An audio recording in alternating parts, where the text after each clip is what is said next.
প্রান্তর, sign number টেবিলে কি লাগে দেখো। স্যার আপনাদের কি লাগবে বলেন।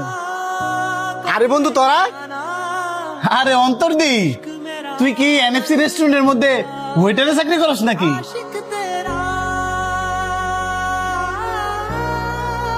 হ আমি এই রেস্টুরেন্টে ওয়েটারে চাকরি করি। এই বয়সে কেউ বেটা ওয়েটারে চাকরি করে রে? এই বয়সে খামু ঘুরমু, লাইফটা এনজয় করমু।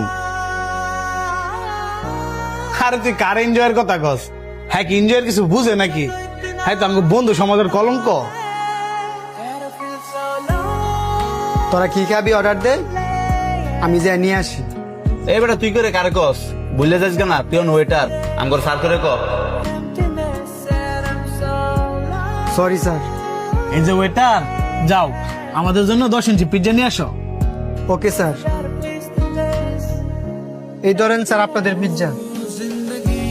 ভালোই তো ওয়েটার গিরি করতারস, মানুষের কামলা দেশ, এটা দেখতে ভালোই লাগে।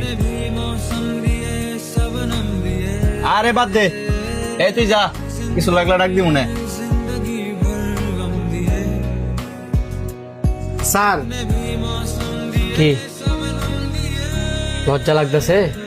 চাকরি আর করতা না? না স্যার, আমি আর ওয়েটারে চাকরি করতাম না। দেখো, যারা কাজের লজ্জা পায়, যারা কাজকে অপমান করে, তারা ভবিষ্যতে কিছু করতে পারে না। না করতালেন নাই, আমি স্যার কাজ করতাম না। আমার এখানে কাজ করার জন্য তোমার আমি জোর করবো না, কিন্তু একটা কথা মনে রাখবা, পুরুষ মানুষের কাজ ছাড়া কোনো গতি নাই। তোমার যে বন্ধুরা আইলো, দেখে তো মনে হইলে বাপের অনেক টাকা আছে, তাই বাপের হোটেলে বসে বসে খায়। কিন্তু তোমার বাপের তো আর টাকা নাই যে বাপের হোটেলে বসে বসে খাইবা। একদিন যদি ইনকাম না করো, কেউ বাসার নিচে গিয়ে কইতো না সে নেই এক বেলা খা। নিজে যা ইনকাম করো তা দিয়ে তোমার চলতে হইবে।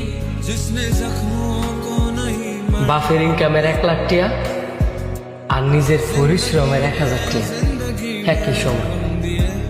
তুমি বাপের ইনকামের 1 লাখ টিয়া খরচ করো, দেখবা তোমার গায়ে লাগতো না। কিন্তু নিজের পরিশ্রমের 1000 টাকা খরচ করো, ঠিকই দেখবা গায়ে লাগবে। এই যে তোমার হ্যাঁ অপমান করলো, আর ওই অপমানটা তুমি তোমার গায়ে লাগায় লজ্জা পাইলা, আরে এদের কোনো যোগ্য